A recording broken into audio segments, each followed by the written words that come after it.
नमस्कार, न्यूज के इकलौते फैमिली शो न्यूज की पाठशाला में आप सभी का बहुत स्वागत। मैं हूं सुशांत सिन्हा।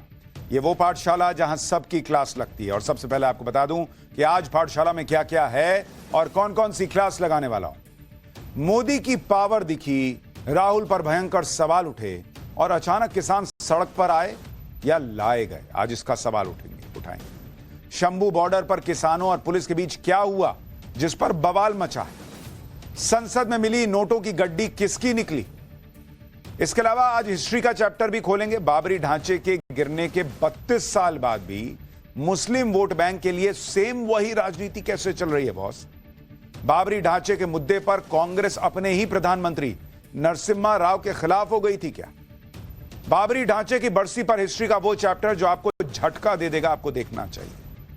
इसके अलावा योगी ने बटेंगे तो कटेंगे के नारे में आज जिन्ना की एंट्री क्यों करा दी। बनारस के छात्रों ने वक्फ बोर्ड के दावे के ऐसे धागे खोले कि सब हैरान रह गए। संभल में हिंसा के बाद दूसरा जुमा था, लेकिन आज भी योगी ने कैसे मामला टाइट कर दिया वो भी आपको दिखाऊंगा। और फिर 45 दिन 50 करोड़ भक्त महाकुंभ के लिए मोदी योगी की प्लानिंग देखकर आप हैरान रह जाएंगे। आज उसका चैप्टर। रोबोट रक्षक से लेकर गजब की टेंट सिटी, महाकुंभ में सनातनियों के स्वागत की जबर तैयारी की तस्वीरें। लेकिन पहले दिन भर की खबरों का रिवीजन, उसके बाद पहला चैप्टर।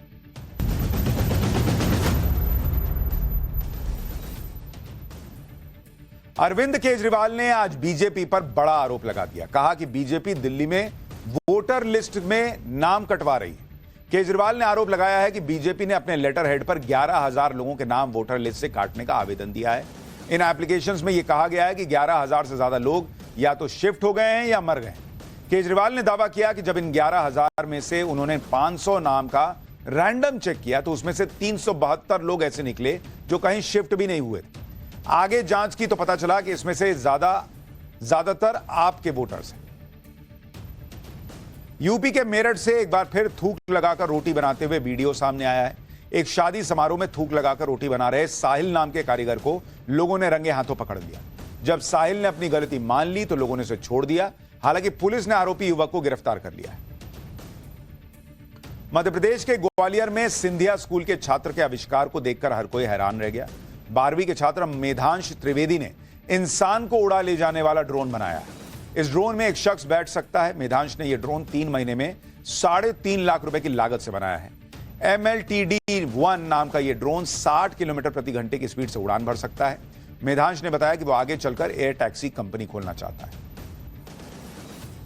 कर्नाटक के बेंगलुरु में अपने पालतू कुत्तों को कार की छत पर बैठाकर कार चला रहे शख्स का वीडियो वायरल हो रहा है।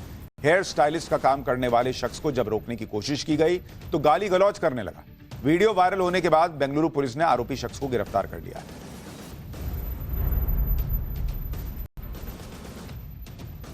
तो ये हो गया दिन भर का रिवीजन ऑफ पाठशाला की पहली क्लास। उधर मोदी की पावर दिखी, राहुल पर भयंकर सवाल उठे तो अचानक किसान सड़क पर आए या लाए गए। शंभू बॉर्डर पर किसानों और पुलिस के बीच क्या हुआ जिस पर बवाल मचा है। संसद में मिली नोटों की गड्डी किसकी निकली। सबसे पहले इसका चैप्टर।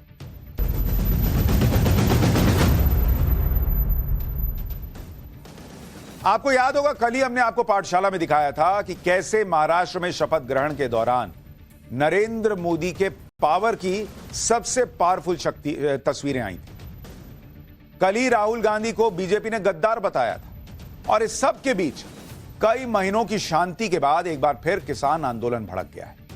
किसान फिर से सड़क पर आ गए। किसान संगठन और हरियाणा की पुलिस आमने सामने है। किसान दिल्ली कूच पर अड़े। पुलिस कह रही है परमिशन नहीं है बॉस, दिल्ली नहीं जा सकते आप। किसान कह रहे हैं हम तो जाएंगे ही जाएंगे। किसान आंदोलन पर जबरदस्त सियासत भी हो रही है। कांग्रेस के अडानी के मुद्दे की तो हवा निकल चुकी है। संभल का मुद्दा अखिलेश यादव ने लपक लिया था। कांग्रेस को कुछ नहीं मिला तो किसान आंदोलन के मुद्दे पर अपना रुमाल रख दिया। ये आज से हमारा हो। बस की सीट पे नहीं रुमाल फेंक देते, वैसे ही कांग्रेस ने इस पे फेंक दिया। अब कांग्रेस इसे हवा देने में लगी।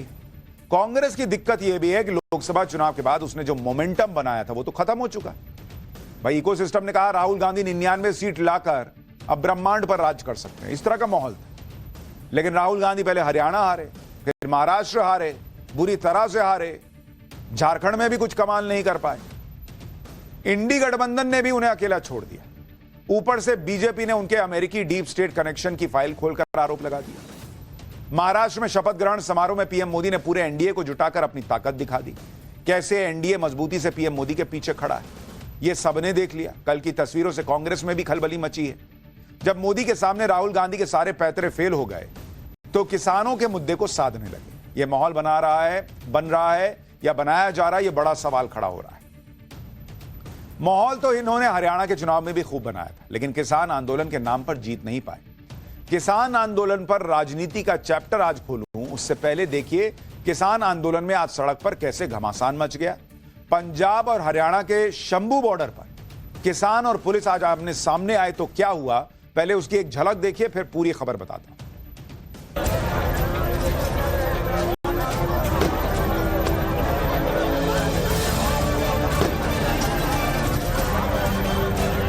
बैरिकेडिंग की जो पहली लेयर थी, जो जहां से हम इस वक्त गुजर रहे हैं, इसको किसानों ने तोड़ा है। मोटे मोटे जो कीले हैं वो अभी भी लगे हुए हैं ताकि यहां से कोई ट्रैक्टर ट्रॉली ना गुजर सके।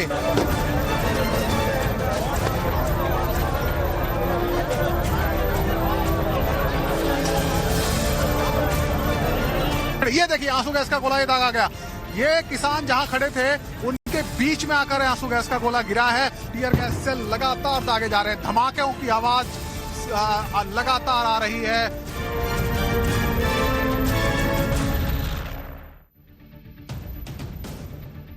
सबसे पहले आपको किसान आंदोलन के दौरान जो हंगामा हुआ उसकी तस्वीरें दिखाता हूं। आज दोपहर 1 बजे पंजाब हरियाणा के शंभू बॉर्डर पर 101 किसानों का जत्था हरियाणा की तरफ बढ़ने लगा।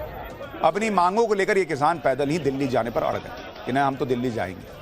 लेकिन हरियाणा की पुलिस ने इन किसानों का रास्ता रोक दिया कि नहीं भाई, वहां कैसे चले जाइएगा। पुलिस ने कंक्रीट और लोहे की जाली से पूरी दीवार बनाई हुई थी। जब किसान आगे बढ़ने लगे तो पहले पुलिस ने इन्हें पीछे हटने की अपील की कि नहीं जाइए सर, क्या कर रहे हैं, मामला गड़बड़ा जाएगा। जब किसान नहीं माने तो आंसू गैस के गोले दागे, जिससे वहां अफरा तफरी मच गई। किसान पीछे हटने लगे। कई घंटे तक यही सिलसिला चलता रहा। जैसे ही किसान आगे बढ़ते हरियाणा पुलिस आंसू गैस के गोले दाग देती। इस प्रदर्शन में 2 किसान घायल हो गए, जिसके बाद किसानों ने अपने प्रदर्शन को रोक दिया और पीछे हटे। जिस वक्त आंसू गैस के गोले दागे गए उस वक्त वहां कैसा माहौल था, शंभू बॉर्डर से हमारे सहयोगी हिमांशु की एक रिपोर्ट देखिए, फिर आगे की बात बताते हैं। आंसू गैस ये देखिए फिर से चलाई गई आंसू गैस। सामने तस्वीरें आप देखिए, सामने बहुत सारा जो धुआं उठ रहा है वो आंसू गैस का जो गोला है वो दागा गया है। बड़ी संख्या में एक के बाद एक करके back to back tear gas shell चलाए जा रहे हैं। आंसू गैस के गोले दागे जा रहे हैं, जिससे कुछ किसान गोले, देखिए आवाजें भी आ रही हैं। धमाकों की आवाज आप साफ तौर पर सुन सकते हैं। ये धमाके टीयर गैस गन से हैं। टीयर गैस जो गन है उससे चलाया जाएगा। देखिए वो सामने चलाएगा। ये गया, ये गया, ये गया, ये देखिए ये गया आंसू गैस का गोला है। हमने आपको दिखाया किस तरीके से उसको फायर किया गया और इसको कवर करने के लिए किसानों ने बड़े बड़े जो बैग हैं वो रखे हुए हैं गीले, ताकि उनको कवर किया जा सके। वो सामने देखिए तस्वीरें, वो जो टीन शेड के ऊपर पुलिसकर्मी खड़े, ये देखिए आंसू गैस का गोला ये दागा गया। ये किसान जहां खड़े थे उनके बीच में आकर आंसू गैस का गोला गिरा है और एक के बाद एक फायर किया जा रहा है। फिर से फायर करने की तैयारी है। वो जो पुलिसकर्मी आपको सामने दिखाई दे, ये देखिए फिर दागा गया आंसू गैस का गोला। अब टीयर गैस गन का इस्तेमाल किया जा रहा है। वो देखिए कितनी ज्यादा इसकी जो रेंज है वो नजर आ रही है। करीब करीब 300 से 400 मीटर दूर आकर जो आंसू गैस का गोला है वो आकर गिरा है। और किसानों ने देखिए एहतियातन पूरे इंतजाम कर रखे थे। उन्होंने पानी के पाइप तैयार रखे हुए थे। जैसे ही आंसू गैस का गोला गिरता है उसको पानी से शांत करने की कोशिश की जाती है। आंसू गैस के गोलों की आंसू गैस के गोले दागने की लाइव तस्वीरें हम आपको दिखा रहे हैं। ये देखिए फिर से पोजीशन ली और ये चलाई टीयर गैस। किसानों ने पहले ही दिल्ली कूच का ऐलान किया हुआ था, इसलिए हरियाणा पुलिस ने भी अपनी तैयारी कर ली थी। किसानों को पहले ही बता दिया गया था कि उन्हें हरियाणा की तरफ आने नहीं दिया जाएगा, लेकिन किसान भी दिल्ली आने पर अड़े हुए। शंभू बॉर्डर पर किसानों और हरियाणा पुलिस के बीच टकराव तब शुरू हुआ जब किसानों ने पुलिस की तरफ से लगाई बैरिकेड्स को हटा दिया। जो बड़े बड़े तार पुलिस ने रास्ते में बिछाए थे उसे भी किसानों ने साइड कर दिया। शंभू बॉर्डर से एक और रिपोर्ट दी। लगातार बैरिकेडिंग को तोड़ रहे हैं। जो कटीले तार लगाए गए थे उनको यहां से हटाया जा रहा है। ये कटीले तार पिछले साल से ही यहां पर इसी तरीके से लगे हुए थे ताकि किसान आगे ना बढ़ सकें, लेकिन अब किसान एक एक करके इनको हटा रहे हैं। देखिए कितने सारे जो कटीले तार हैं उनको यहां से ले जाया जा रहा है। किसानों का 101 किसानों का जो जत्था है वो आगे आज बढ़ा है, लेकिन फिलहाल उनको जो मुख्य बैरिकेडिंग है जहां पे कंक्रीट की बैरिकेडिंग की हुई है और उसके पीछे पुलिस खड़ी है, वहां पर किसान रुके हुए हैं। लेकिन इससे पहले की जितनी लेयर्स थी बैरिकेडिंग की, चाहे वो कटीले तार थे, चाहे वो बैरिकेड्स लगाए हुए थे, चाहे वो कंक्रीट के बोल्डर थे, उन सभी को हटा दिया गया है। और आप देखिए एक एक करके जो किसान हैं वो इन कटीले तारों को यहां बैरिकेड्स हटाकर किसानों ने अपने इरादे साफ कर दिए थे। हरियाणा पुलिस ने बहुत संयम से काम लिया। जब सारे बैरिकेड्स हटाकर किसान हरियाणा पुलिस की बनाई सबसे बड़ी बैरिकेडिंग के पास पहुंच गए तो पुलिस ने किसानों को समझाने की कोशिश की। तब भी काफी देर तक बातचीत चलती रही। किसान मान जाएं इसके लिए हरियाणा पुलिस ने सारे जतन किए, गांधीगिरी से भी कोशिश की। आप देखिए शंभू बॉर्डर पर क्या हुआ, एक झलक उसकी भी देखिए, फिर इस पर जो पॉलिटिक्स हुई है वो भी दिखाऊंगा।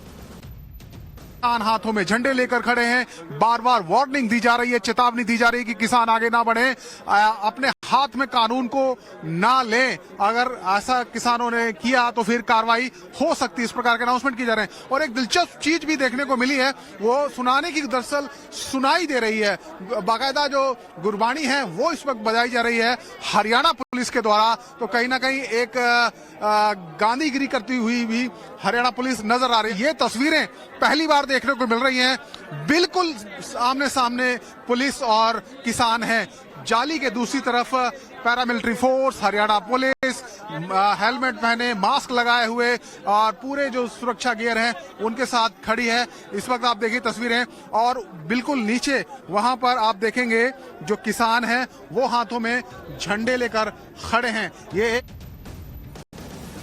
हरियाणा पुलिस ने किसानों को समझाया भी, मनाने की भी खूब कोशिश की, गुरबानी सुनाकर उन्हें शांत करने का भी प्रयास किया। नहीं माने तो आंसू गैस के गोले दागने पड़े। लेकिन किसान संगठन भी टस से मस नहीं हुए। वो किसी भी कीमत पर दिल्ली जाने की बात करते हैं। कह रहे हैं कि चाहे पुलिस गोली चला दे लेकिन हम तो दिल्ली जाकर रहेंगे। प्रदर्शनकारी किसान क्या कह रहे हैं वो भी सुनिए। फिर किसान तो आज आगे नहीं बढ़ पाए, लेकिन आगे उनका प्लान क्या है ये भी बताओ। हत्थे किसान है, इन्हों कोई मारन वास्ते नहीं आए। ਅਸੀਂ अपना प्रोटेक्ट करने दिल्ली जा रहे हैं पैदल तुर के, पर ये सानू पैदल तुर के भी जान नहीं दे रहे। नहीं दिया तो क्या करेंगे? नहीं जाएंगे हम जाएंगे जहाँ मरेंगे। हमारे को जब पुलिस में मार देना तो मार दे, ये भी हम जाएंगे। हमने निश्चय किया भी हम जाएंगे। ये मार दें, गोली लगा देना, गोली चला देना। देखो सुप्रीम कोर्ट का फैसला के अंदोलनकारी तो आ सकते हैं। ਅਸੀਂ ਤੁਰ ਕੇ ਜਾ ਰਹੇ ਹਾਂ, ਸਾਨੂੰ ਕੋਈ ਵੀ डर नहीं हैगा। यानी किसान हर कीमत पर दिल्ली जाने की बात कर रहे हैं। उधर हरियाणा पुलिस ने भी किसानों को रोकने के लिए पूरे इंतजाम किए। शंभू बॉर्डर से हरियाणा का अंबाला जिला जुड़ता है। ऐसे में प्रशासन ने अंबाला जिले में कई पाबंदियां लगा दी। शंभू बॉर्डर के आसपास के 11 गांव में इंटरनेट सेवाएं बंद कर दी गई। मोबाइल इंटरनेट की सेवा 6 दिसंबर से 9 दिसंबर तक के लिए बंद रहेंगी। इसके अलावा बल्क एसएमएस सेवा को भी 9 दिसंबर तक के लिए बंद कर दिया गया है। अब यह भी समझिए कि दिल्ली जाने को लेकर किसान तर्क क्या दे रहे हैं। भाई क्यों आना चाह रहे हैं, हरियाणा प्रशासन क्या कह रहा है। किसान कह रहे हैं कि वो शांतिपूर्ण तरीके से दिल्ली जाना चाहते हैं, इसमें दिक्कत क्या है। हरियाणा प्रशासन का कहना है कि किसानों ने इसके लिए परमिशन नहीं ली है। जाना है तो पहले परमिशन तो लीजिए। किसान कह रहे हैं कि ट्रैक्टर ट्रॉली लेकर तो दिल्ली जा नहीं रहे हैं, पैदल चुपचाप जा रहे हैं, दिल्ली में धरना देंगे। हरियाणा प्रशासन का कहना है कि अंबाला में धारा 163 लगी है, किसानों के पास दिल्ली में भी धरना देने की इजाजत नहीं है। एक बार सुनिए किसानों को हरियाणा में एंट्री न देने पर हरियाणा पुलिस और हरियाणा की सरकार क्या कह रही है। परमिशन नहीं है इनके पास, परमिशन नहीं है। कहाँ की परमिशन नहीं है? दिल्ली की, दिल्ली में जाने की परमिशन नहीं है। हरियाणा की है ना दिल्ली की है। हरियाणा की है ना दिल्ली की है। हरियाणा में से निकलने के लिए भी परमिशन चाहिए आपके पास। हरियाणा के अंदर धारा 163 लगी हुई है। आप कोई कार्यक्रम करने जा रहे हैं तो आपको पहले वहाँ दिल्ली में बैठने के लिए इजाजत लेनी चाहिए। अगर ये इजाजत लेके नहीं जाएंगे तो फिर ये हरियाणा में जम जाएंगे। अब तो आप पार्टी की सरकार ने इनको 1 साल से बैठाया हुआ है, फिर उनको भी दिक्कत होगी। तो इसलिए इजाजत लें फिर जाएं। इस प्रदर्शन को किसान संयुक्त मोर्चा, नॉन पॉलिटिकल और किसान मजदूर मोर्चा लीड कर रहे हैं। दोपहर को घमासान के बाद किसान संगठनों ने बैठक की। बैठक के बाद आगे का प्लान तय हुआ। सरकार के आश्वासन के बाद किसानों ने आज अपने जत्थे को रोक दिया। किसानों ने कहा कि हमने फैसला लिया है कि कल भी दिल्ली के लिए कूच नहीं करेंगे। कल किसान नेता सरकार के साथ बातचीत का इंतजार करेंगे। इसके बाद 8 दिसंबर यानी परसों दोपहर 12 बजे किसानों का जत्था दिल्ली कूच करेगा। किसान नेता सरवन सिंह पंढेर को एक बार सुनिए कैसे सरकार को अल्टीमेटम दे रहे हैं कि कल बातचीत नहीं हुई तो आंदोलन दोबारा होगा। फिर आपको बताता हूं कि जो गेंद है वो कैसे अब नरेंद्र मोदी के पाले में डालने का प्रयास हो रहा है। अब ये कल का जत्था परसों जाएगा, ठीक है जी। ये क्यों परसों कर दिया गया? एक तो जो उन्होंने कहा है कि हम वार्ता के लिए तैयार हैं, कल का दिन हम देख लेते हैं। अगर वो बातचीत करना चाहते हैं उनको समय मिल जाएगा, पता चलेगा। अब केंद्र ने वार्ता करनी है या नहीं करनी है, ये उनका अपना आजाद निर्णय होगा। दूसरा, जितने जख्मी हो गए हैं उनको हमने कवर कर लेना है। परसों 12 बजे दो फोरमों ने जो निर्णय लिया है, 101 का जत्था इसी तरह से आगे बढ़ेगा। कल का हमने केंद्र को समय दिया है और अपनी ओर से पीसफुल रखने के लिए हम सरकार के साथ टकराव नहीं चाहते हैं। किसान संगठनों ने बातचीत की गेंद अब मोदी सरकार के पाले में डाल दी कि भाई हम सरकार से कह रहे हैं आप बातचीत कीजिए। उधर किसान आंदोलन को हवा देने में लगी कांग्रेस ने आज संसद में किसानों के मुद्दे पर प्रदर्शन कर दिया। यह प्रदर्शन अडानी के मुद्दे जैसा बहुत बड़ा नहीं था, लेकिन कांग्रेस सांसद दीपेंद्र हुड्डा के नेतृत्व में कुछ सांसद पहुंचे थे नारेबाजी करने। इन सांसदों ने हाथ में जो प्ले कार्ड्स रखे हुए थे उसमें लिखा था कि सरकार किसानों से बातचीत करे, एमएसपी की गारंटी दे। यानी पूरा माहौल यह सेट किया गया कि मोदी सरकार तो किसानों से बातचीत करने तक को तैयार। कांग्रेस सांसद दीपेंद्र हुड्डा को सुनिए, फिर बताता हूं कि किसानों के मुद्दे पर कांग्रेस फंस कैसे गई। जब किसान आंदोलन हुआ तो सरकार ने कुछ वायदे किए थे किसानों के साथ, देश के किसानों के साथ, जिसमें एमएसपी को अमली जामा पहनाकर लीगल गारंटी देने का एक वायदा था। बहुत लंबे अरसे तक जब वो वायदा पूरा नहीं हुआ तो किसानों ने अपना आंदोलन दोबारा से शुरू किया और एक पक्का मोर्चा हरियाणा पंजाब बॉर्डर पे किसान बड़े लंबे समय से उस मोर्चे के माध्यम से वहां बैठे हुए हैं, शंभू बॉर्डर। आज किसानों ने दोबारा से दिल्ली कूच करने का निर्णय किया है, जो इस सरकार की वायदा खिलाफी का प्रतीक है। हमारी मांग है कि सरकार तुरंत अविलंब किसानों से बातचीत करे। भाई ये बात तो सब जानते हैं कि मोदी सरकार कभी किसानों से बात करने से पीछे तो हटी नहीं। किसानों को लेकर मोदी सरकार का स्टैंड हमेशा क्लियर रहा है कि वो हर वक्त किसानों की बात सुनने को भी तैयार है। जिसको बातचीत करना है उनके लिए दरवाजे खुले हैं। सुनिए केंद्रीय कृषि राज्य मंत्री भागीरथ चौधरी क्या कह रहे हैं। उनकी क्या समस्या है और कौन उसको सोल्व कर सकता है, कौन सा मंत्रालय क्या है, आके वो संवाद करे, बातचीत करे, उनके लिए दरवाजे खुले हैं। नहीं तो मैं भी उनका भाई हूँ, क्या समस्या है हमारे कोई बातचीत करे तो हम खुद उनसे वो आने के लिए उनके लिए दरवाजे खुले हैं, आकर वो बातचीत करें। अरे यदि वो बुलाए तो हम उनके बीच में जाने के लिए तैयार हैं। किसान कह रहे हैं कि सरकार बातचीत करे, सरकार कह रही है कि बातचीत के लिए दरवाजे हमेशा खुले, आकर बात कीजिए। फिर भी कांग्रेस माहौल बना रही है। मोदी सरकार के मंत्री तो आगे बढ़कर बातचीत का न्योता दे रहे हैं। किसान संगठनों को अपने कुछ प्रतिनिधि सरकार के पास भेजने के लिए कह रहे हैं। बातचीत हो जाएगी, पहले भी हुई, अब भी होगी, लेकिन अभी तो किसान दिल्ली जाने पर अड़े और उनकी 7 बड़ी डिमांड्स हैं। भाई पहली उनकी मांग है कि एमएसपी गारंटी को कानून बना दिया जाए। दूसरी मांग है कि स्वामीनाथन आयोग की रिपोर्ट पर कीमत तय हो। तीसरी मांग है कि किसानों का कर्ज माफ कर दिया जाए। चौथी मांग है भूमि अधिग्रहण अधिनियम 2013 दोबारा लागू हो। पांचवी मांग है विद्युत संशोधन विधेयक 2020 रद्द कर दिया जाए। छठी मांग है लखीमपुर खीरी कांड के दोषियों को सजा मिले। और 7वीं मांग है आंदोलन में मारे गए किसान के परिवार वालों को मुआवजा दिया जाए। किसान संगठनों की अपनी मांगे हो सकती, लेकिन यह भी देखना होगा कि आखिर पंजाब और हरियाणा के ही ज्यादातर किसान संगठन क्यों इस मामले में एक्टिव रहते हैं हमेशा, जबकि पंजाब और हरियाणा वो राज्य हैं जहां किसान सबसे ज्यादा समृद्ध हैं देश में। एमएसपी पर ज्यादातर फसलें खरीदी जाती हैं। हरियाणा में तो सारी 24 फसलें जो हैं उसकी खरीद एमएसपी पर होती है और खरीद भी ठीक ठाक होती है। हरियाणा में तो इसी साल सरकार ने सभी फसलों को एमएसपी पर खरीदने का ऐलान किया था। और आपको कुछ लेटेस्ट आंकड़े बताता हूं। जैसे अभी धान की खरीद चल रही है, तो अगर आप देखेंगे कि पंजाब में और हरियाणा में क्या माहौल है, जरा आप उसको देखिए, आपको समझ में आ जाएगा कि क्यों प्रश्न उठते हैं। धान की खरीद अभी चल रही है। धान की खरीद 9 नवंबर तक का आपको आंकड़ा दे रहा हूं, 9 नवंबर तक, ठीक है। पंजाब में कितनी खरीद हुई? पंजाब में 121 लाख टन धान की खरीद हो चुकी है, 121 लाख टन। और भुगतान कितना हुआ है भाई? भुगतान कितना किया गया? 28,000 करोड़। इतना भुगतान ऑलरेडी हो चुका है, फिर भी किसान कह रहे हैं कि भाई हमको जाना है। और इससे 6.5 लाख किसानों को फायदा हो रहा है। हरियाणा में 9 नवंबर तक धान की खरीद कितनी हुई है भाई? हरियाणा में अगर आप देखेंगे, हरियाणा में भी 50 लाख टन की खरीद हो चुकी है। और भुगतान कितना हो चुका है? 12,000 करोड़ का भुगतान ऑलरेडी हो चुका है हरियाणा के किसानों को। 2.5 लाख किसानों को ऑलरेडी इससे फायदा हो रहा है। एमएसपी का सिस्टम इतना बढ़िया बना हुआ है कि इधर खरीद हुई, उधर 48 घंटे के अंदर किसानों के बैंक अकाउंट में पैसा आ रहा है। खरीद का टारगेट जितना रखा जाता है, उस टारगेट तक पहुंचने की कोशिश भी की जाती है। और सिर्फ धान की बात की जाए तो टोटल खरीद का 45% जो टोटल खरीद होती है धान की, वो इन्हीं 2 राज्यों से होती है, पंजाब और हरियाणा। 45% धान इन 2 राज्यों से खरीदा जा रहा है। लेकिन फिर भी इन्हीं 2 राज्यों के कुछ किसान जो है वो दिल्ली आने पर अड़े हैं।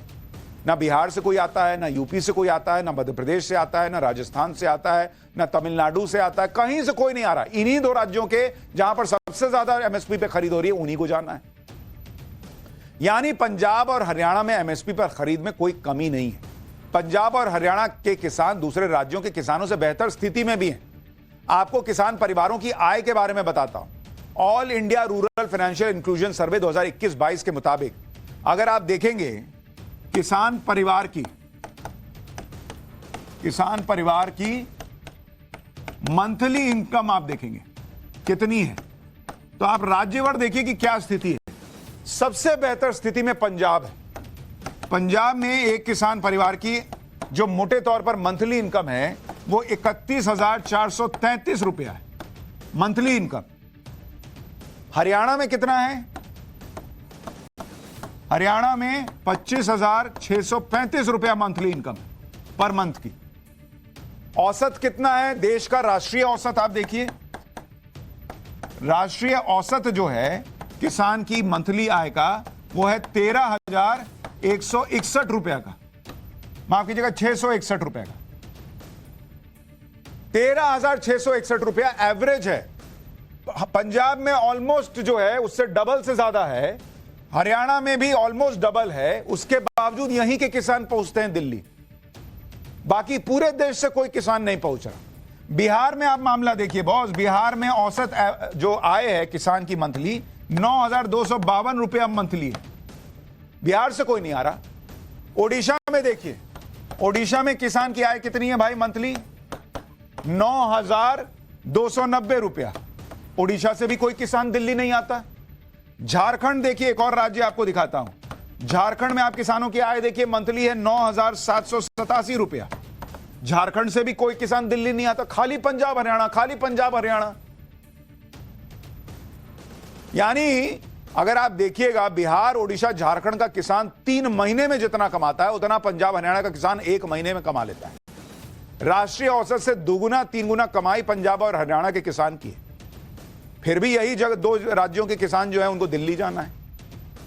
यहां एक बात और ध्यान देने वाली है कि इसी साल आई एक और रिपोर्ट जो commission for agricultural cost and prices ने जारी की है। उसके मुताबिक गेहूं और धान पर देश भर में एमएसपी पर खरीद का सबसे ज्यादा फायदा पंजाब और हरियाणा के किसानों को मिलता है। और शायद यही वजह है कि पंजाब हरियाणा में किसान आत्महत्या के मामले में दूसरे राज्यों से कम है वहां पर स्थित।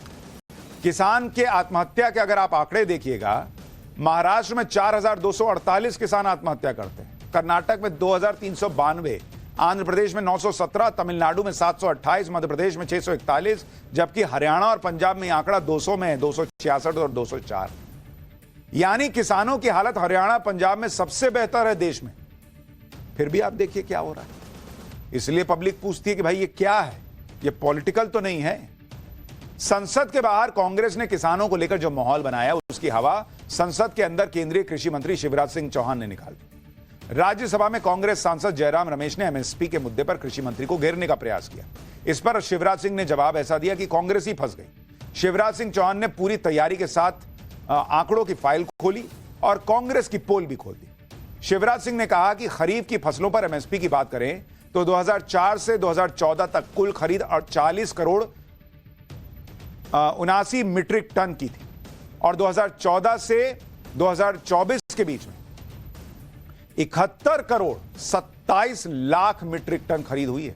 आप सोचिए कांग्रेस और बीजेपी के जमाने में कितना मैसिव डिफरेंस है एमएसपी पे खरीद का। रबी की फसल की बात करें 2004 से 2014 तक कुल खरीद 23 करोड़ 2 लाख मीट्रिक टन। 2014 से 2024 के बीच 32 करोड़ 29 लाख मीट्रिक टन खरीद हुई। अगर किसानों को एमएसपी पर भुगतान की रकम की बात की जाए तो 2004 से 2014 के बीच 4,44,000 करोड़ रुपए दिए गए। 2014 से 2024 के बीच 12,51,000 करोड़ रुपए एमएसपी के तौर पर गए।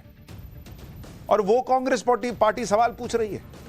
एमएसपी पर गेहूं की खरीद की बात करें 2004 से 2014 के बीच में 2,56,000 करोड़ का भुगतान हुआ, जबकि 2014 से 2024 के बीच 5,65,000 करोड़ रुपए दिए। ऐसे ही तमाम आंकड़ों को गिनवाकर शिवराज सिंह चौहान ने कांग्रेस को घेरा। शिवराज सिंह ने बताया कि पहले एमएसपी लागत पर 50% जोड़कर मिलती थी या 50% जोड़कर तय नहीं की जाती थी, लेकिन 2019 में मोदी सरकार ने इस पैटर्न को बदला। यह फैसला किया कि अब लागत पर 50% प्रॉफिट जोड़कर एमएसपी की दरें तय की जाएंगी। एक बार सुनिए आज संसद में क्या हुआ। हम 50% लागत का 50% से ज्यादा मिनिमम सपोर्ट प्राइस तय करेंगे और खरीदने का भी काम करेंगे। आपने नहीं खरीदा, मैं एक एक आंकड़ा पढ़ के बता सकता हूं। कांग्रेस की जब सरकार थी कभी एमएसपी पे आपने खरीद नहीं की।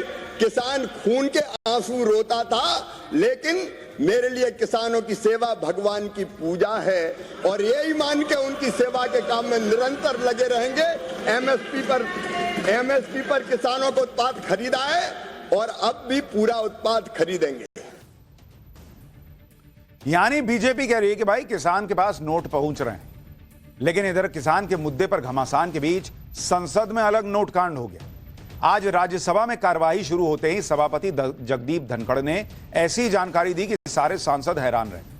उन्होंने बताया कि राज्यसभा के अंदर से नोटों की गड्डी मिली। नोटों की यह गड्डी कांग्रेस के सांसद अभिषेक मनु सिंघवी की सीट से मिली। उन्होंने बताया कि कल राज्यसभा की कार्रवाई स्थगित होने के बाद जब रूटीन सिक्योरिटी चेक हुआ तो अभिषेक मनु सिंघवी की सीट के नीचे से नोटों के बंडल मिले। राज्यसभा में हुए इस नोट कांड पर कैसे सियासत शुरू हो गई वो भी दिखाऊंगा, लेकिन पहले सुनिए उपराष्ट्रपति जगदीप धनखड़ ने सदन को बताया क्या।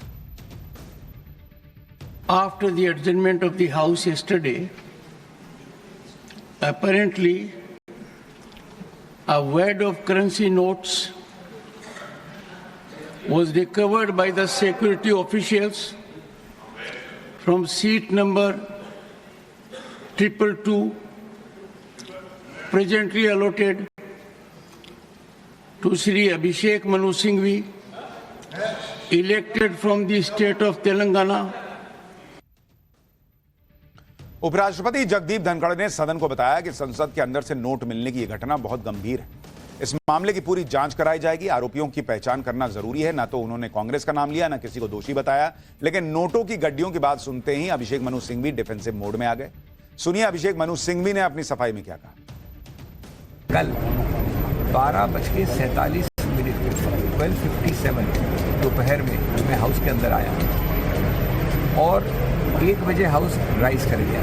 अपना अटेंडेंस मार्क करके मैं अंदर घुसा और 3 मिनट बाद हाउस राइज कर गया।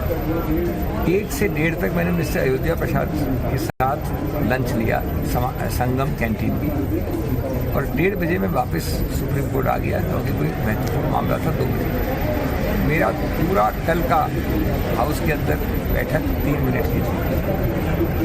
मुझे तो ये इतना हास्यास्पद लगता है, अगर ये गंभीर नहीं होता तो हास्यास्पद होता कि शायद हर मेंबरान की हर सीट पे एक एनक्लोजर बनना चाहिए कांच का, जिसके अंदर लॉक एंड की हो। जो मेंबर अंदर बैठे तो उसको खोल के बैठे, नहीं तो आजकल तो सीट भी खतरनाक हो गई है। अभिषेक मनु सिंह भी कह रहे हैं कि सीट भी खतरनाक हो गई, लेकिन उससे कहीं ज्यादा खतरनाक पॉलिटिक्स इस देश में हुई है और आज नहीं कई सालों से हो रही है। और पाठशाला में अगला चैप्टर उसी के बारे में। बाबरी ढांचे के गिरने के 32 साल बाद भी मुस्लिम वोट बैंक के लिए सेम वही पॉलिटिक्स देश में चल रही है क्या? बाबरी ढांचे के मुद्दे पर कांग्रेस अपने ही प्रधानमंत्री नरसिम्हा राव के खिलाफ क्यों हो गई थी? बाबरी ढांचे की बरसी पर हिस्ट्री का वो चैप्टर जो आपको शॉक देगा, देखिए।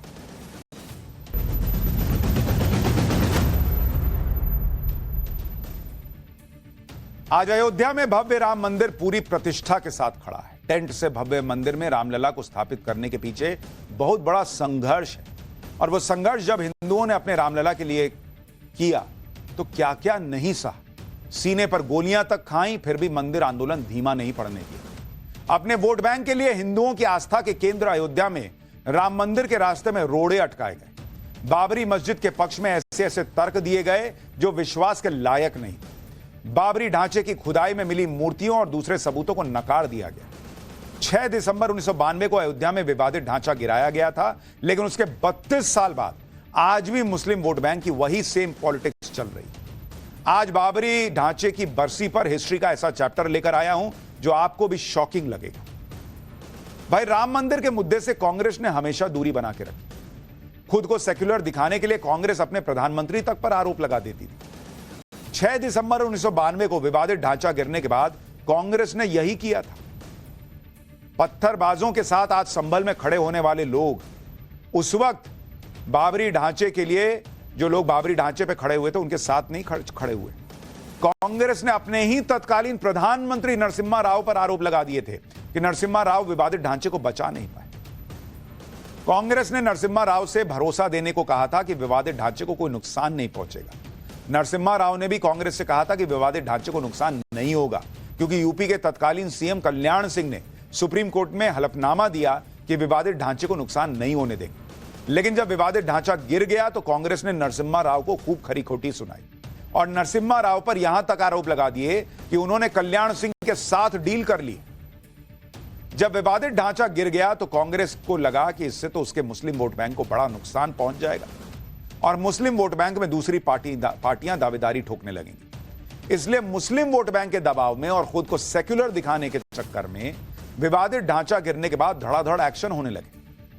6 दिसंबर को जिस दिन विवादित ढांचा गिरा, उसी दिन शाम तक यूपी में कल्याण सिंह की सरकार बर्खास्त कर दी गई और राष्ट्रपति शासन लगा दिया गया। शाम को ही विवादित ढांचा गिराने की साजिश का आरोप लगाने वाली एफआईआर की गई, जिसमें बीजेपी और विश्व हिंदू परिषद के नेताओं के नाम थे। इनमें लाल कृष्ण आडवाणी, मुरली मनोहर जोशी, विनय कटियार, उमा भारती, अशोक सिंघल, गिरिराज किशोर, विष्णु हरि डालमिया और साध्वी रितंभरा जैसे नाम।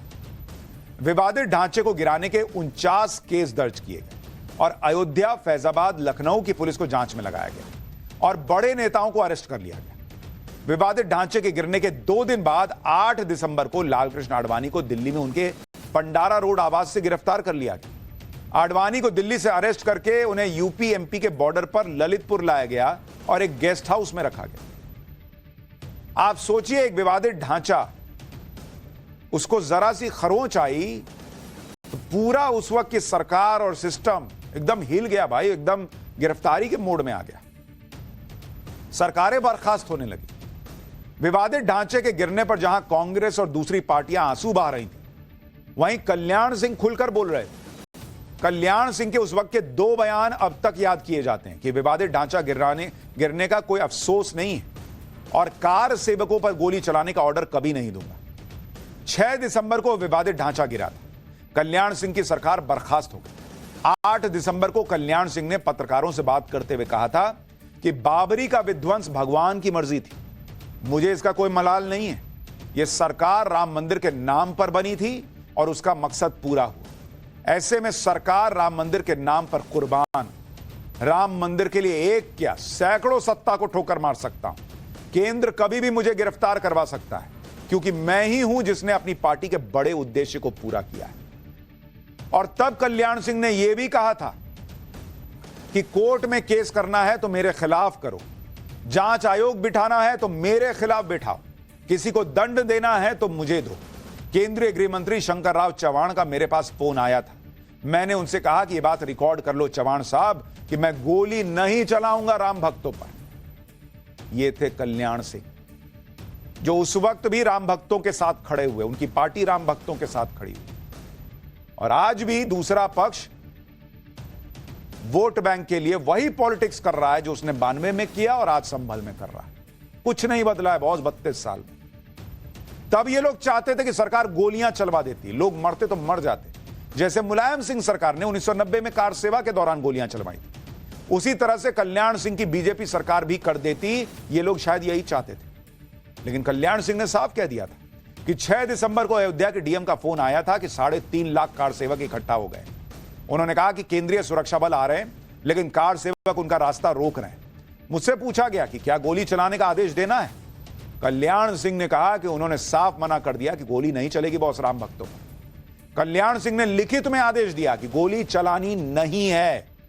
गोली चलाने से देश भर में कानून व्यवस्था खराब हो सकती थी। कल्याण सिंह ने कहा कि उन्हें इस फैसले पर आज भी गर्व है और वो गर्व से कह सकते हैं कि भले उनकी सरकार चली गई, लेकिन उन्होंने कार सेवकों को बचा लिया।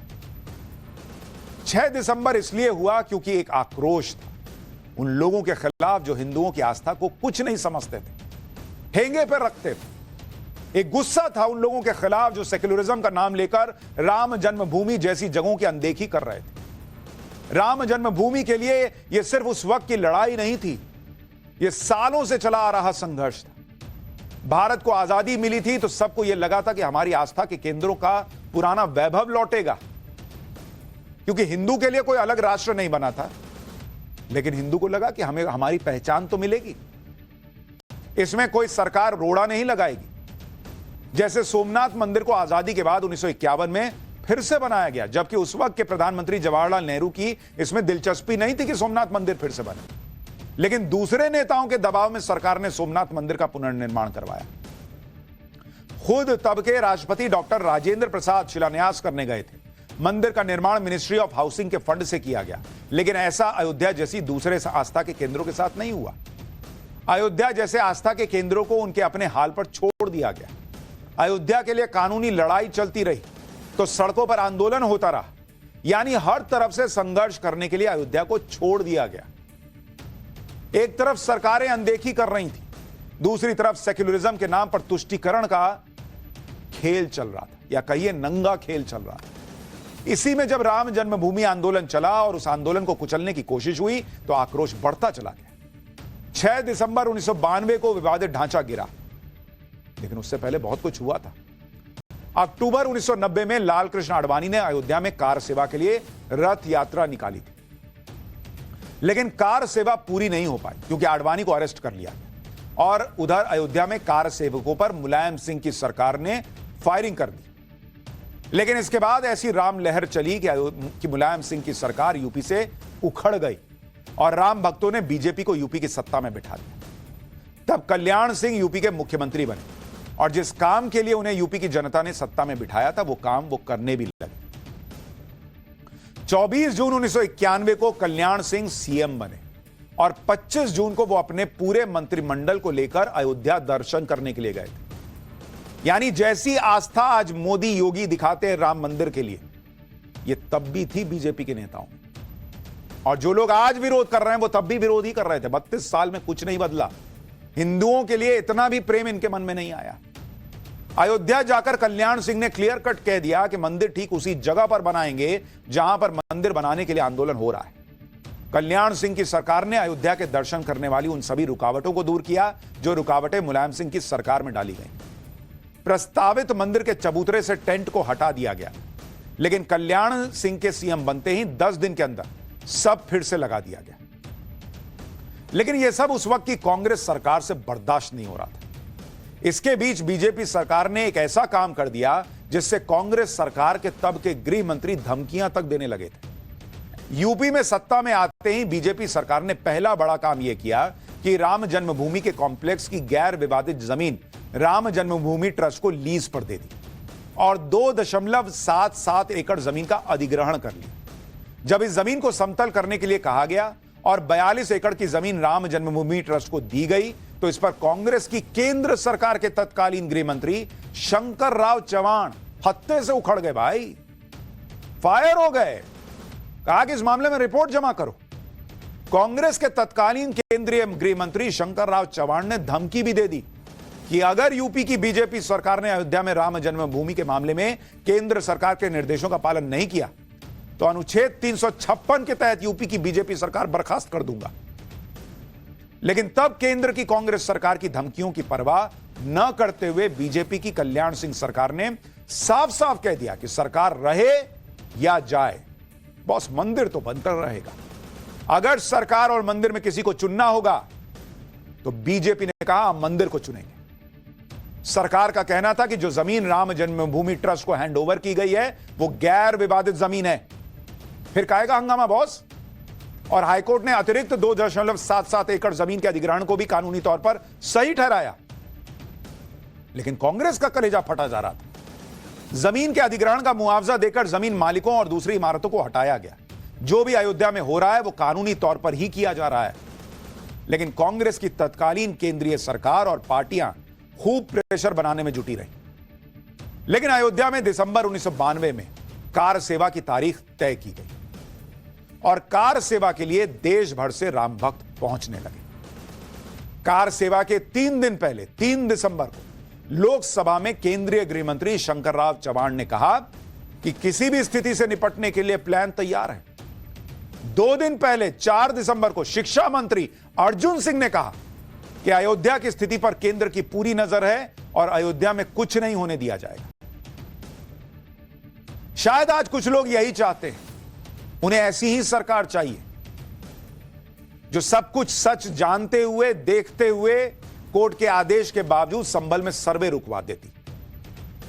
लेकिन आज की सरकार ने ऐसा नहीं किया, इसलिए पत्थर उठने लगे। लोगों को ऐसी सरकारें बुरी लगने लगी हैं जो वोट बैंक की पॉलिटिक्स नहीं कर रही। आप यह भी देखिए कि जो कांग्रेस सरकार उस वक्त बहुत सख्ती दिखा रही थी, उसे जब हिंदू वोट लेने थे तब उसने क्या क्या काम किए। 1986 में जब राजीव गांधी को हिंदू वोट लेने थे तब अपने रिश्तेदार और करीबी अरुण नेहरू के कहने पर यूपी की तत्कालीन कांग्रेस सरकार के मुख्यमंत्री वीर बहादुर सिंह से जन्मभूमि के ताले खुलवा दिए। फिर 1989 में राजीव गांधी के रहते अयोध्या में शिलान्यास के कार्यक्रम की परमिशन दी गई, जिसमें प्रस्तावित मंदिर के निर्माण का पहला पत्थर रखा गया। तब 1989 के लोकसभा चुनाव चल रहे थे और कांग्रेस को लग रहा था कि सारे हिंदू वोट बीजेपी को न चले जाए, क्योंकि बीजेपी खुलकर राम जन्मभूमि आंदोलन में शामिल थी और जनता की आस्था के साथ खड़ी थी, जिसकी वजह से जनता ने 1989 के चुनाव में और फिर 1991 के चुनाव में बीजेपी पर बड़ा भरोसा दिखाया और यहीं से कांग्रेस की ढलान की शुरुआत हो गई। क्योंकि हिंदू वोट कांग्रेस के हाथ से चलता चला गया और मुस्लिम वोट विवादित ढांचे के गिरने के बाद से कांग्रेस के हाथ से फिसलकर सपा और दूसरी पार्टियों में चला गया। लेकिन कांग्रेस ने इसी बीच एक और कांड किया था बॉस, जिसकी बात आज भी होती है। राम मंदिर आंदोलन के जोर के बीच भी कांग्रेस को 1991 में सत्ता मिल गई, क्योंकि राजीव गांधी की हत्या के बाद सिंपैथी वेव थी और इस सिंपैथी वेव में कांग्रेस ने जैसे तैसे केंद्र में अल्पमत की सरकार बना ली। लेकिन सरकार में आते ही 1991 में 1991 में places of worship act Congress सरकार लेकर आ गई। इसमें कहा गया कि किसी भी धर्मस्थल को लेकर कोई विवाद अब होगा ही नहीं। कोई भी धर्मस्थल 15 अगस्त 1947 को जिस स्थिति में था उसी स्थिति में रहेगा। प्लेसेस ऑफ वर्शिप एक्ट से अयोध्या के मामले को तो अलग रखा गया, लेकिन दूसरी जगहों पर आस्था के जो दावे थे उन दावों को एक्ट से रोक दिया गया। यहां तक कह दिया गया कि मामला कोर्ट नहीं ले जा सकते आप। लेकिन यह इस तरह के कैसे आस्था के सवाल को रोका जा सकता है, आज नहीं तो कल ये सवाल उठेंगे। आज यही हो रहा है। ज्ञानवापी, मथुरा से लेकर संभल और अजमेर शरीफ तक यही सवाल तो उठ रहे हैं। इवन वर्शिप एक्ट का मामला कोर्ट में चला गया कि यह कैसे कानून रह सकता है बॉस। इतना सब होने के बाद भी कांग्रेस इकोसिस्टम ने पूरा जोर लगाया कि राम मंदिर न बन पाए। ऐसे ऐसे तर्क दिए गए जो आंखों में मिट्टी डालने जैसे थे। बाबरी मस्जिद ढांचे के नीचे जब खुदाई की गई तो कई ऐसे प्रमाण मिले जो इशारा कर रहे थे कि मस्जिद बनने से पहले यहां कोई और निर्माण था, जो ढांचे के नीचे हिंदू मंदिर होने का साक्ष्य था। हमने पाठशाला में आपको ये तस्वीरें दिखाई थी बॉस।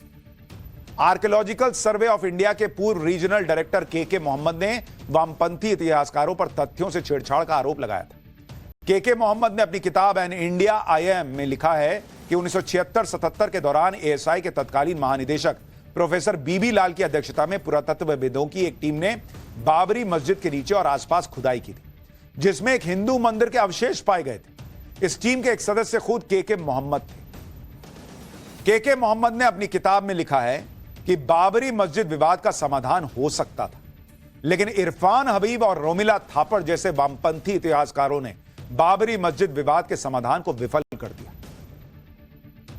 के मोहम्मद ने अपनी किताब में वामपंथी इकोसिस्टम के बारे में डिटेल से बताया कि कैसे वामपंथी इतिहासकारों की वजह से बाबरी मस्जिद विवाद हल नहीं हो पाया। के मोहम्मद ने कहा कि बाबरी मस्जिद एक्शन कमेटी ने Indian council of historical research के तत्कालीन अध्यक्ष इरफान हबीब के नेतृत्व में कई बैठकें की। बाबरी मुद्दा बहुत पहले ही सुलझ गया होता अगर मुस्लिम बुद्धिजीवी इन वामपंथी इतिहासकारों के बहकावे में ना आते। के मोहम्मद ने कहा कि रोमिला थापर, बिपिन चंद्रा समेत इतिहासकारों के एक ग्रुप ने तर्क दिया कि 19वीं सदी से पहले मंदिर तोड़ने का कोई उल्लेख नहीं है और अयोध्या बौद्ध जैन धर्म का केंद्र है। इरफान हबीब, आर.एस. शर्मा, डी.एन. झा और अख्तर अली ने इनका समर्थन कर दिया। के मोहम्मद ने लिखा कि ये वो लोग थे जिन्होंने मस्जिद मुद्दा सुलझाने की सभी कोशिशों को पटरी से उतारने के लिए कट्टरपंथी मुस्लिम समूहों के साथ मिलकर काम किया। उनमें से कुछ लोगों ने तो कई सरकारी बैठकों में भी हिस्सा लिया और बाबरी मस्जिद एक्शन कमेटी का समर्थन किया। लेफ्ट इकोसिस्टम में शामिल इतिहासकारों ने अयोध्या को लेकर गजब दावे किए। लेफ्ट इतिहासकारों ने कहा कि बाबरी के नीचे मंदिर होने का कोई सबूत ही नहीं है। बाबरी मस्जिद की खुदाई में मिली मूर्तियां और दूसरे प्रमाणों को भी इन लोगों ने खारिज कर दिया। मतलब पूरा माहौल बनाने की कोशिश की गई जिससे अयोध्या में राम मंदिर बनने के रास्ते में तमाम रुकावटें खड़ी हो जाए। लेफ्ट इतिहासकारों की पोल खुली 2010 में, जब इलाहाबाद हाईकोर्ट में अयोध्या के मामले पर सुनवाई हुई और इलाहाबाद हाईकोर्ट ने अपना फैसला सुनाया। इलाहाबाद हाईकोर्ट में ये लेफ्ट इतिहासकार भी सुन्नी वक्फ बोर्ड की तरफ से पेश हुए थे। जब इलाहाबाद हाईकोर्ट में इन लोगों से सवाल पूछा गया तो बॉस, इन लोगों को सांप सूंघ गया था। और बाबरी मस्जिद के इतिहास को लेकर क्या कहा था आपको बताता हूं। एक इतिहासकार ने कहा कि वो बाबरी मस्जिद के बारे में कुछ जानती ही नहीं है। बाबरी मस्जिद कब बनी, बाबरी मस्जिद से पहले वहां क्या था, इसके बारे में वो कुछ नहीं कह सकती। एक इतिहासकार ने माना कि उन्होंने बाबरी मस्जिद के बारे में कई किताबें पढ़ी हैं, लेकिन इस वक्त किसी किताब का नाम ध्यान नहीं आ रहा है। एक इतिहासकार ने कहा था कि मस्जिद से पहले मंदिर होने का कोई सबूत नहीं है। हालांकि इसी इतिहासकार ने हाईकोर्ट में कहा कि वो पुरातत्व विशेषज्ञ नहीं है और ना ही जमीन के सर्वे के बारे में कुछ जानते। एक इतिहासकार ने माना कि उन्होंने न्यूज़पेपर और मैगजीन से बाबरी मस्जिद की जानकारी हासिल की है और इस मुद्दे से संबंधित इतिहास की कोई किताब भी नहीं पढ़ी। एक इतिहासकार ने स्वीकार किया कि वो कभी अयोध्या ही नहीं गए, ना ही उन्हें बाबर के इतिहास की कोई खास जानकारी। सोचिए बॉस, ये वो इतिहासकार थे जिन्होंने राम मंदिर मामले पर अपना वामपंथी प्रोपेगेंडा फैलाने में कोई कसर नहीं छोड़ी थी, लेकिन जब कोर्ट में बोलना था और पता था कि वहां फंस सकते हैं तो सब हट गए, पलट गए। लेकिन बाहर भड़काने में कोई कमी नहीं थी। ये इतिहासकार सालों तक छात्रों को पढ़ाते भी रहे। आप खुद सोचिए कि इन इतिहासकारों से पढ़े छात्रों का ज्ञान अयोध्या को लेकर कैसा रहा होगा। आप सोचिए, इस देश में 100 करोड़ हिंदुओं के बीच राम मंदिर के लिए कानूनी लड़ाई लड़कर जमीन हासिल कर राम भक्तों के चंदे पर राम मंदिर बनता है तो उस पर भी लोगों के छाती पर सांप लौट जाता है, सीने पर। क्यों? क्योंकि इस देश में ऐसी पॉलिटिक्स हुई है जो एक वर्ग को एहसास कराती है कि तुम जहां उंगली रखो ना यार, लाके दूंगा ना, चांद बोलो चांद ला कर दूंगा। उसको, चांद को भी वक्फ की प्रॉपर्टी बताओ ना। लेकिन हिंदुओं के लिए क्या पॉलिटिक्स हुई है वो आज आपको बता रहा। लेकिन ये पॉलिटिक्स अब खत्म हो रही है तो कई लोगों को दिक्कत हो रही है और इसीलिए पाठशाला में अगली क्लास योगी ने बटेंगे तो कटेंगे के नारे में आज जिन्ना की एंट्री क्यों कराई। बनारस के छात्रों ने वक्फ बोर्ड के दावे के ऐसे धागे खोले कि सब हैरान रह गए। संभल में हिंसा के बाद दूसरा जुमा, लेकिन आज भी योगी ने मामला कैसे टाइट किया, अब इसका चैप्टर।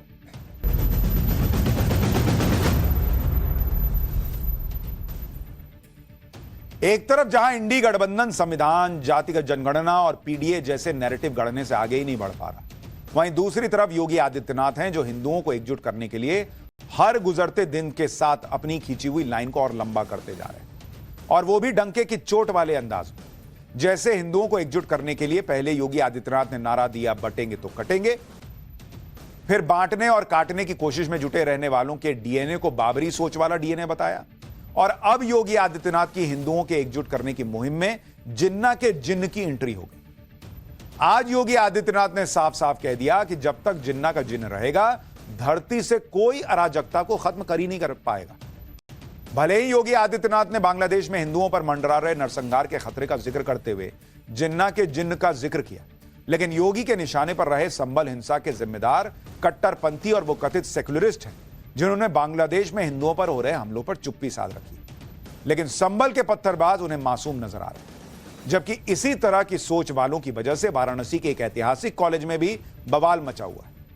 आज पाठशाला में आपको बताऊंगा कैसे छात्रों की एकता ने इस कॉलेज पर वक्फ बोर्ड के दावों के धागे खोल दिए। लेकिन पहले जिन्ना के जिन्न पर योगी आदित्यनाथ को सुनिए। देश में हिंदू, बौद्ध और अन्य अल्पसंख्यक समुदाय के लोगों को वहां के कट्टरपंथियों के द्वारा मारा जा रहा है, जलाया जा रहा है, उनकी संपत्ति को लूटा जा रहा है, माताओं और बहनों की इज्जत के साथ खिलवाड़ हो रहा है। मैं जानना चाहता हूं कि स्थितियां क्यों आई। याद करना, ये जिन्ना का जिन्न जब तक इस धरती पर रहेगा तब तक इस प्रकार की अराजकता लगातार डसती रहेगी, गरीबों को, वंचितों को, शोषितों को। और यही दृश्य हम वहां देख रहे हैं।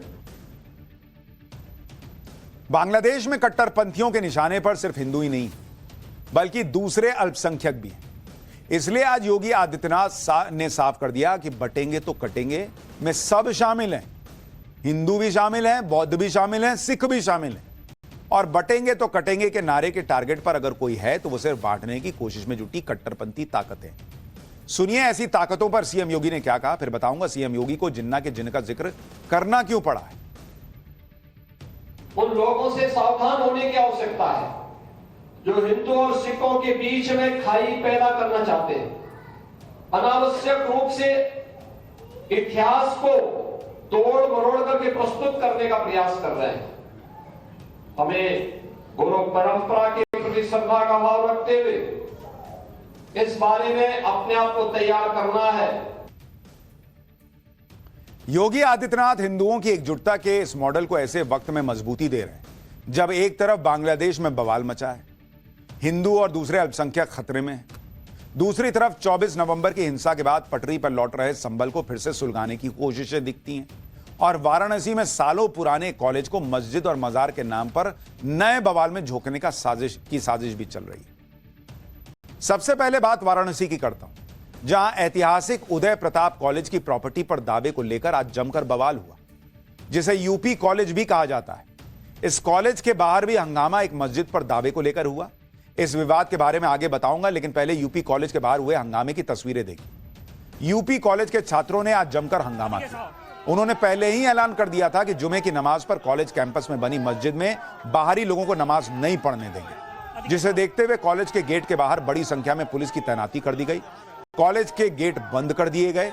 कॉलेज के अंदर घुसने की कोशिश कर रहे छात्रों की काफी देर तक पुलिस के साथ धक्का मुक्की और बहस भी होती रही। इससे पहले छात्र हाथों में भगवा झंडा लेकर जय श्री राम के नारे लगाते हुए कॉलेज के गेट पर पहुंचे।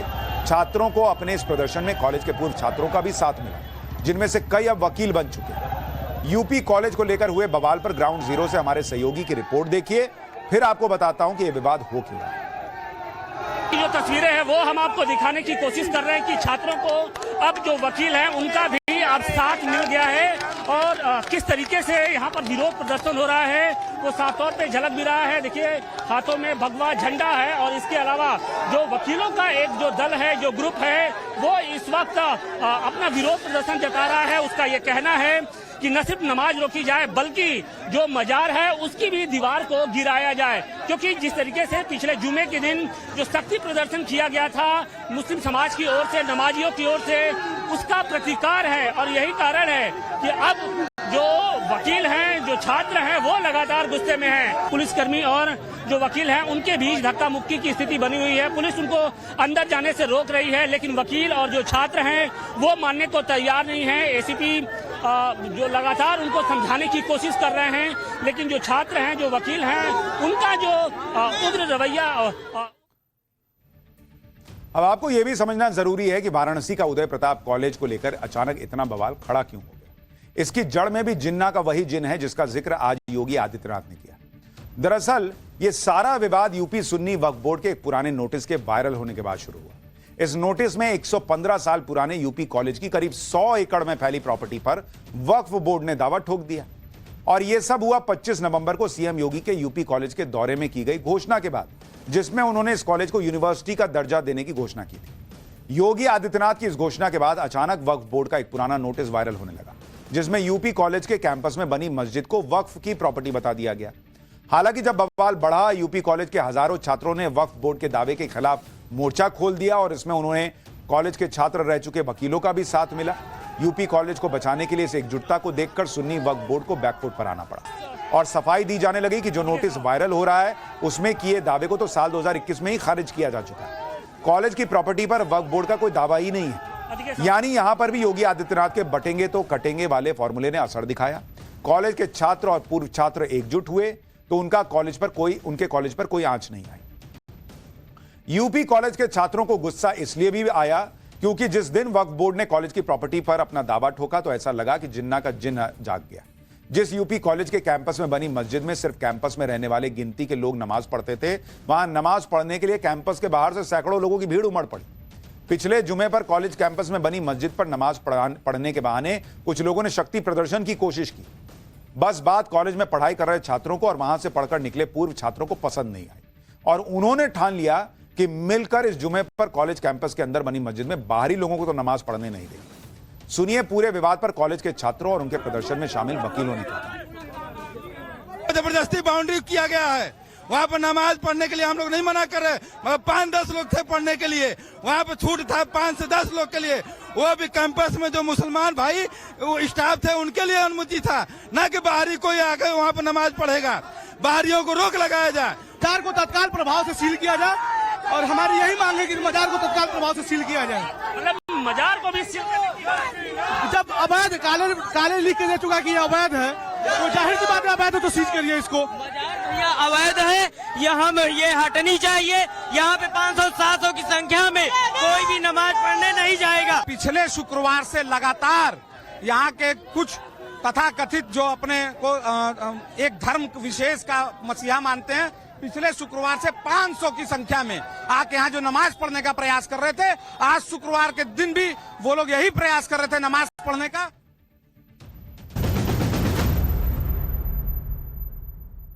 ब्रेक के बाद पाठशाला में आपका फिर से स्वागत है। आज पटना में खान सर को लेकर बहुत बवाल मच गया।